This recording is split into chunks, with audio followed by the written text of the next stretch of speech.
नमस्कार दोस्तों, आपका फिर से स्वागत है हमारी इस नई वीडियो में। तो वार्तालाप शुरू करते हैं, श्लोक भी करेंगे। दोस्तों, एक चीज़ मैं सुनता आ रहा हूँ काफ़ी टाइम से, आप भी सुनते होंगे रोज़मर्रा में, कि औरतों के पेट में बात नहीं पचती है।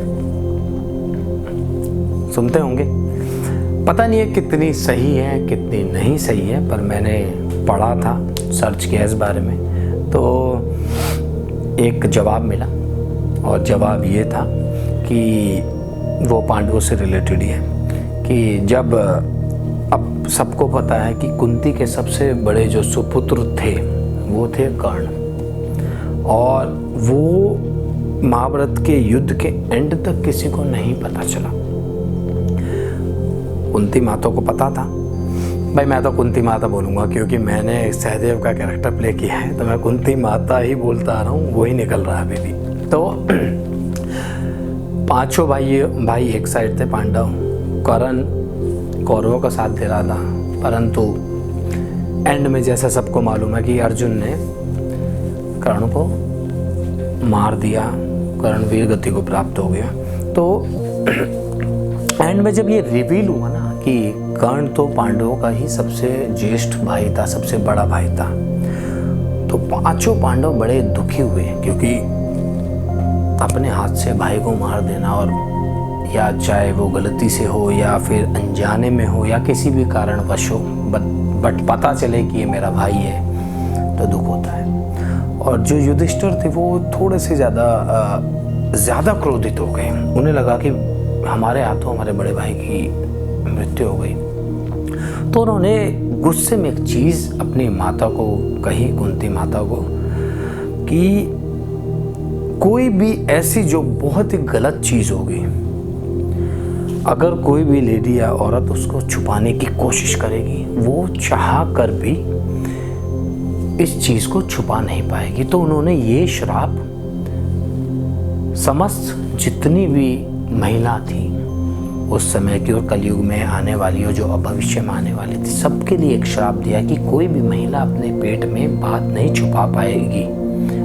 वो किस तरह की बात, जो कि इस ज़्यादा ही भयंकर, जिसका रिजल्ट निकलने वाला हो। अब मुझे नहीं मालूम कि ये बात कितनी सही है कितनी नहीं, क्योंकि मेरी मम्मी मेरे से बहुत बातें छुपाती है, मेरी वाइफ भी छुपा लेती है, कई बार सिस्टर भी छुपाती है, बट वो छोटी मोटी बातें होती हैं।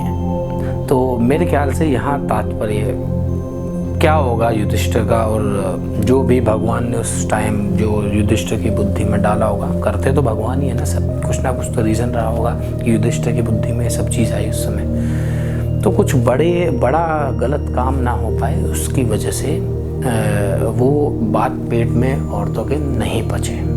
अब भाई मैं कहीं गलत होऊंगा तो आप मुझे कमेंट सेक्शन में बता सकते हैं, क्योंकि कुछ लोग ये बोल सकते हैं आप औरतों को ऐसी चीज़ें क्यों बोल रहे हैं। भैया माफ़ी चाहूँगा पहले से, जो लिखा है वो बता रहा हूँ, और कुछ भयंकर चीज़ें ना छिपें, केवल उस बारे में शायद ये श्राप होगा, क्योंकि छोटी मोटी बातें तो हर कोई, मम्मी भी छुपा लेती है, सिस्टर भी छुपा लेती है, वाइफ भी छुपा लेती है। बाकी आप सब अपने एक्सपीरियंस मेरे साथ शेयर कर सकते हैं अगर कुछ ऐसा हुआ होगा।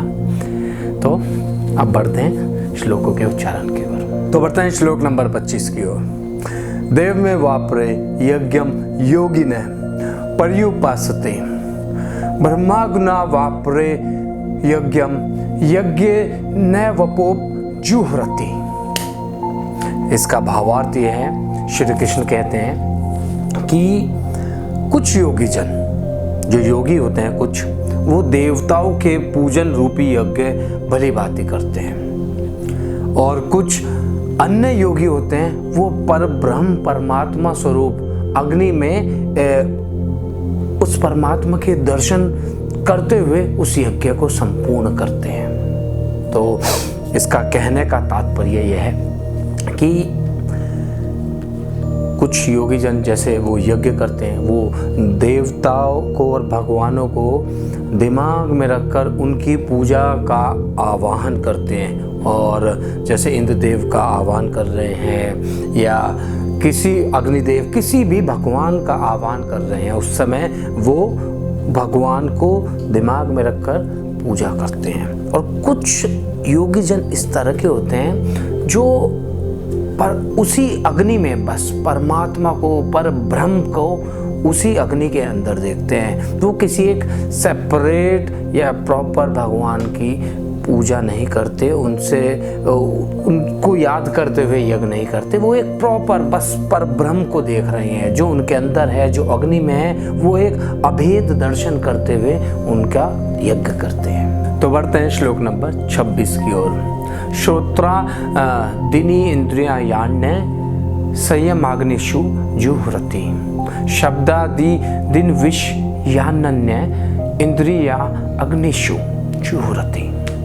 इसका भावार्थ ये है कि अन्य योगी जन श्रोत आदि समस्त इंद्रियों को संयम रूप से अग्नि में उनका हवन किया करते हैं। अब यहाँ हवन का जो तात्पर्य है वो ऐसा नहीं है कि आपको अग्नि जलाकर, अग्नि को प्रज्वलित करके ही हवन करना है। यहाँ जितनी भी क्रिया है उनको हवन के रूप में लिया गया है। श्रोत आदि संबंधित इंद्रियों को कंट्रोल करना, संयम करना का मतलब है जो सुनने के जो सेंसेस हैं उन पर कंट्रोल करना भी एक तरह का योग है, हवन है, यज्ञ है। और कुछ योगी जन शब्दावधि समस्त विषयों को की इंद्रियों को कंट्रोल करके हवन किया करते हैं।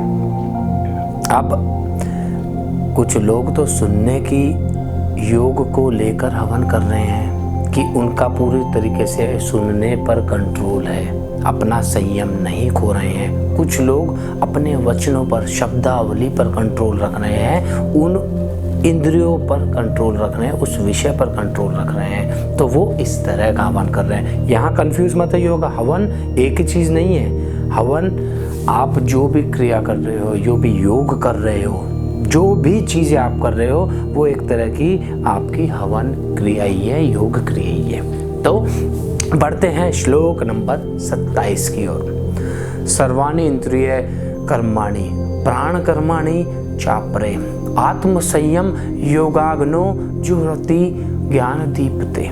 इसका भावार्थ ये है कि श्री कृष्ण कहते हैं यहाँ पर कि दूसरे योगी जन या दूसरे मतलब योगी जन क्या कि वो कुछ को अन्य बोल रहे हैं, कुछ को दूसरे योगी जन बोल रहे हैं, वो एक तरह का एग्जाम्पल ही दे रहे हैं। तो दूसरे योगी जन इंद्रियों की संपूर्ण क्रियाओं को और प्राणों की संपूर्ण क्रियाओं को ज्ञान से प्रकाशित आत्म संयोग रूप से अग्नि में हवन कर रहे हैं, या फिर वही अग्नि में हवन कर रहे हैं। एक तरह की प्रक्रिया यहाँ हवन से रिलेटेड, मतलब उसको हवन का रूप दिया गया है।